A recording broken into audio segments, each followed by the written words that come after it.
Thank you, Mr. Speaker, and thank you for the question from the member opposite. And in fact, the museum is exactly as she describes. You know, we needed to reflect the entire history of our province so people can see just how we formed as a province, but how rich our history is in the development from all cultures and that took part in this. And this process, as I mentioned yesterday, is no different than what we saw over here at the Art Gallery, what we saw from Pays-de-Séguin, what we saw from the Fundy Trail, the group. It is actually having community be involved in what this museum can really be, Mr. Speaker. And it's only through that exercise where the board, the museum board, are going to make the decisions on how best to have a museum that reflects the entire community of New Brunswick. That's the goal, and it'll be something to behold, Mr. Speaker, and because we have one of the richest histories in the country, and we have one of the oldest incorporated city in the country, and Mr. Speaker, New Brunswick will once again be on the map for a place to visit, Mr. Speaker. We are out right now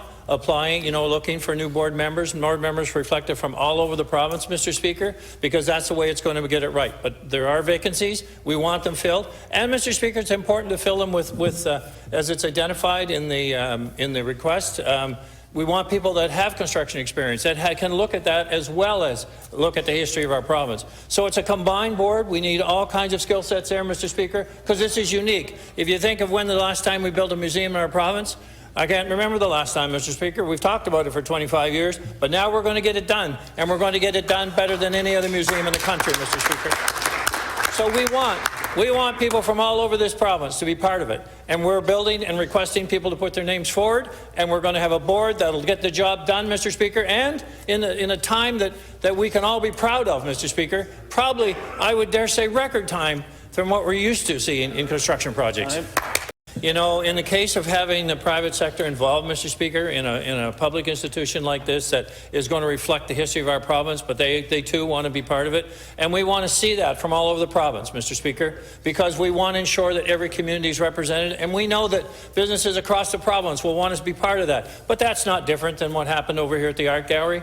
Mr. Speaker, there's nothing wrong with multiple participants to help build what's right and what's necessary and what we'll all be proud of. Because when we're all working together, private, public, provincial, federal, Mr. Speaker, we'll not only be able to fund it, but we'll be able to get it right, because everyone's going to have a commitment to know where the dollars are going and are we building what we're going to be proud of. And, Mr. Speaker, I am very confident we are going to be extremely proud of the end result and how it reflects the history of multiple cultures that have built our wonderful province. Thank you, Mr. Speaker.